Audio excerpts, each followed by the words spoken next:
I'm fully prepared with everything I need for the JayZ documentary. The moment he sent that legal letter, I knew I had to let the world see who he really is. He and Diddy are cut from the same cloth. He just hides his arrogance and control behind a cleaner image. Our feud has lasted 20 years, and I know better than anyone what he's done in the shadows.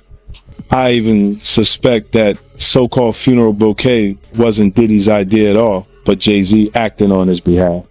Back when Nicki Minaj posted that video of him wearing a pink wig, all I did was repost it, and he got so nervous he had his lawyers threaten me. In 2015, Nicki worked her ass off helping him build his platform, and he allegedly pocketed her $7.9 million in royalties. And then there's his fingerprints all over key incidents through the years, whether it's the elevator footage or the guest list at Diddy's parties. He was involved, clearly, but somehow he always walks away untouched. That's what he's best at, pulling strings behind the scenes while pretending to be spotless in public. And now that a corner of the darkness has been ripped open, I'm not stopping. Everything my team and I are doing isn't about attacking anyone, it's about making sure the truth can't be buried by him ever again. Did you answer the phone? He answered the multiple phone. It's like this, like. He had a black billionaire's lunch. Black, that's the way it's in there, like, yeah. Billionaire's lunch is like, Casey, man. And we here together, and we're gonna keep staying together. We getting tighter. I don't know what's anything going on here. This is the one time I'm gonna be with you this year. Yo, I feel like I'm normal again. Yeah.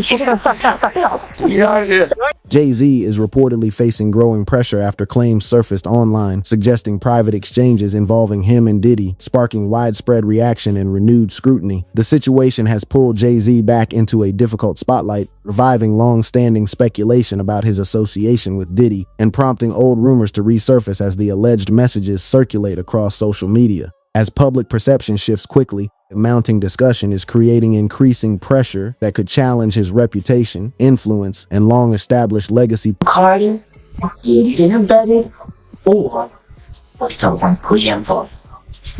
About to get real tense, and there's a lot of girls and boys who are still trapped. 50 Cent has previously said in interviews that he made a conscious choice to stay away from Diddy's inner circle, explaining that certain invitations and environments immediately felt like warning signs and pushed him to distance himself early, a decision he believes allows him to speak more freely today. When later allegations surfaced, he stated that he first became aware of them through media coverage like everyone else. And while he acknowledged the seriousness of the claims, he also suggested they did not entirely surprise him, as they reflected concerns he had already observed over time. That JayZ is worse than Diddy. She explained how JayZ has done worse things than what Diddy did to Cassie to other females. And she said that she has the scars to prove it.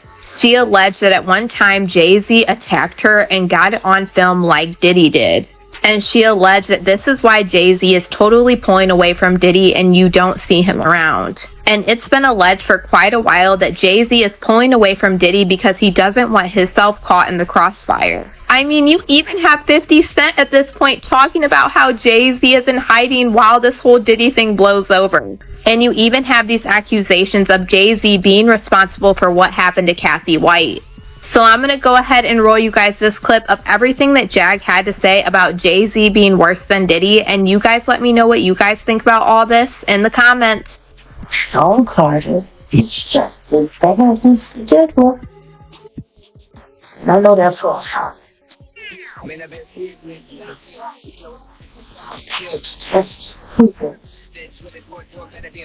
You want to know what a box cutter feels like going into your skin and breaking you? To tell you how I feel.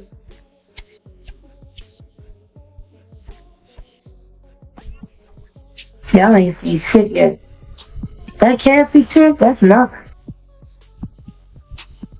I'm saying Sean Carter remembers everything he did to me and he's got it on tape.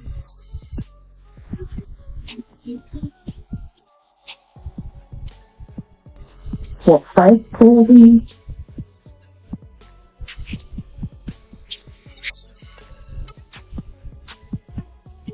It's crazy.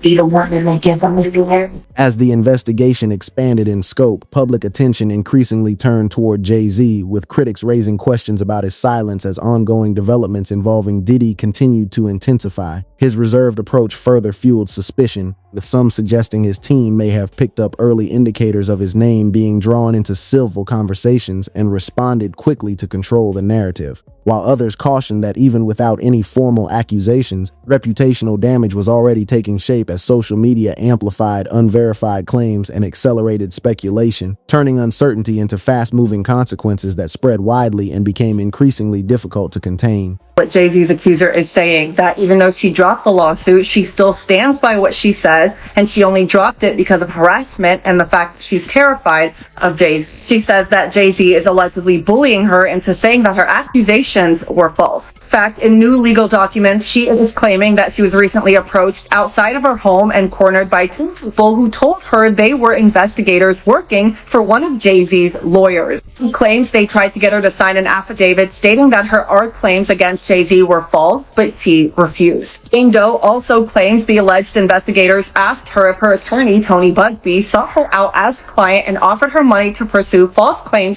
against JayZ, two allegations she says she denied. He says this alleged confrontation left her intimidated and terrified, wondering how they found her when her identity had remained anonymous in media reports and legal proceedings. She also claims that her parents were approached by two investigators asking similar questions about Busby and her R story. In the new documents she revealed she decided to drop the claim because she was frightened by the reaction from JayZ and his supporters. She said she feared she would be publicly outed and subject. Industry insiders warned that any major investigation could create wider fallout beyond one person's circle, which is why 50 Cent's documentary is seen as significant for examining how power and influence may have operated behind the scenes and how responsibility can spread once scrutiny begins. Meanwhile, Diddy has faced ongoing questions about how he maintained a strong public image despite rumors, with added tension from later reports suggesting possible cooperation with authorities, further fueling speculation across the industry. But the only thing I'm interested in him talking about is everything he knows about Coriana White.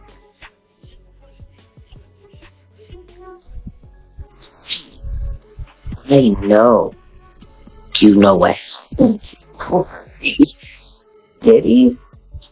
You know that. You and JayZ. Down in Vegas, it's how? With Claudia. Why don't you just talk about cash? That might help. That might help a lot.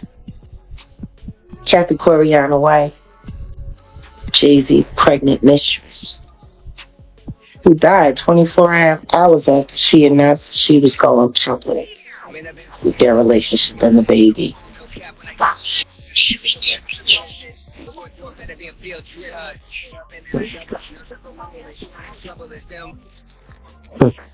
What's an aneurysm? Or are you the one who paid the same coroner that you...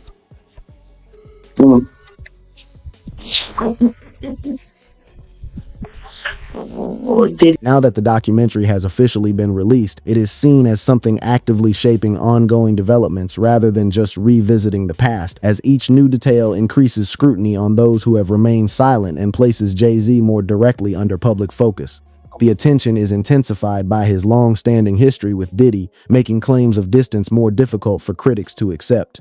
Tension further escalated when Gene Deal publicly challenged statements from JayZ's legal team that downplayed their closeness, arguing it conflicted with what insiders had observed over the years. As more individuals speak out and past timelines are re-examined, pressure continues to build, turning previously quiet associations into ongoing questions that remain unresolved. It was close enough that they wasn't playing basketball, they wasn't playing baseball, they wasn't playing football, and they wasn't playing hockey or soccer for Diddy to come on stage, pat him on his ass, and then make the statement to people in the world that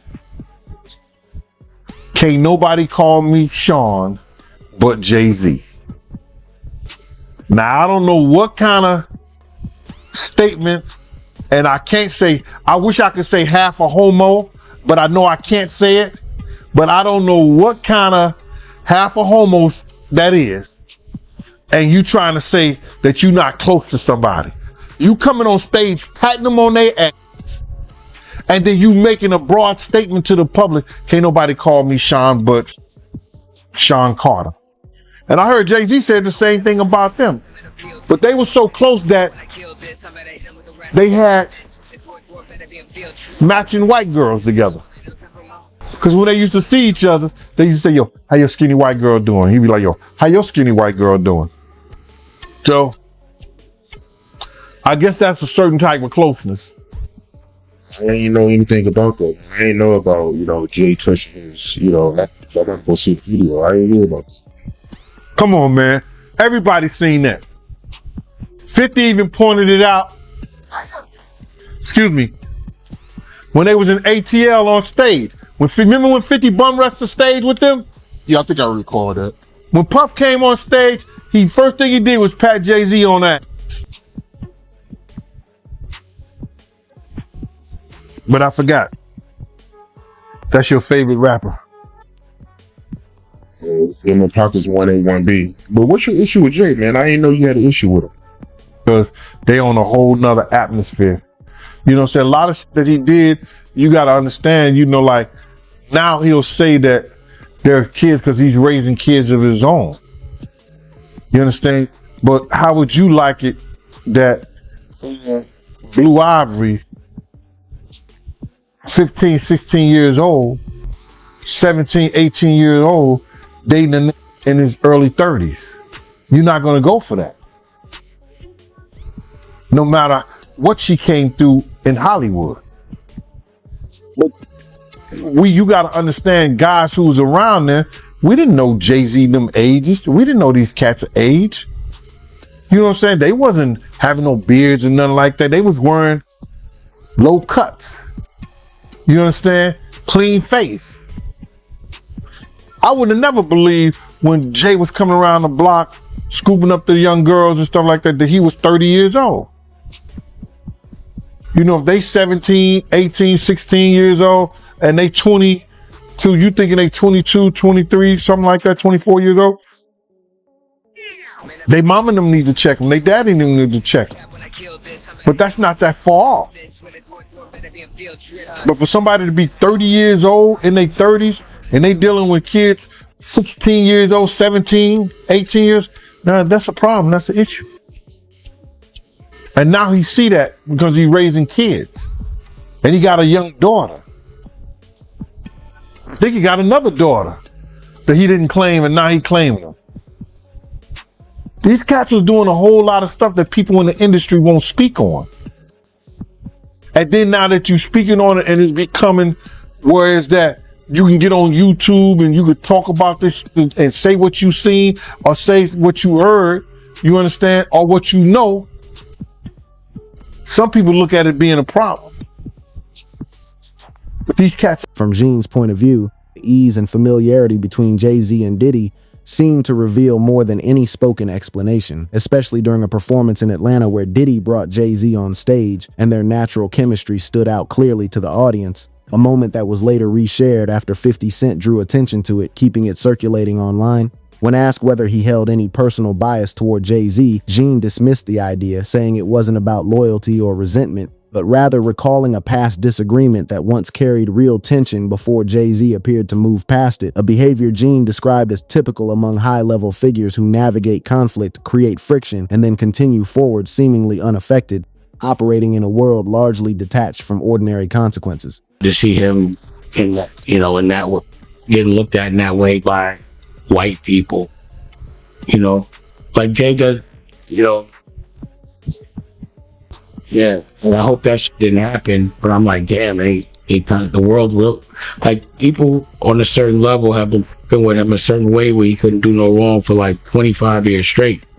It's the first time he's not getting a pass with white media, like he can control black media because a lot of them either work or do business with him, but like, Drink Champs can't get him out of this one, and neither can Charlemagne.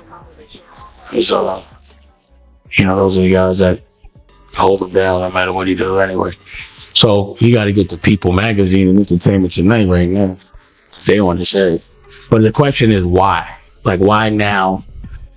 You know, because for me, I'd be like, yo, that's so ridiculous, yo, take that to trial. You're not going to win. Let's get a deposition or something. You know? So, I don't know why they on his head so much, pause. But I never seen him, you know, under this, you know, I never seen him in this position. They have to explain himself. Pause. How you feel about the statement he came out with?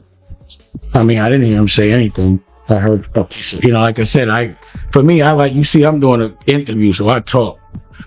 I thought it was long. For a statement, I thought it was long, pause. But, you know, I think right now, his silence is the worst thing for him. If he is innocent, he needs to let people ask him questions. He needs to be able to say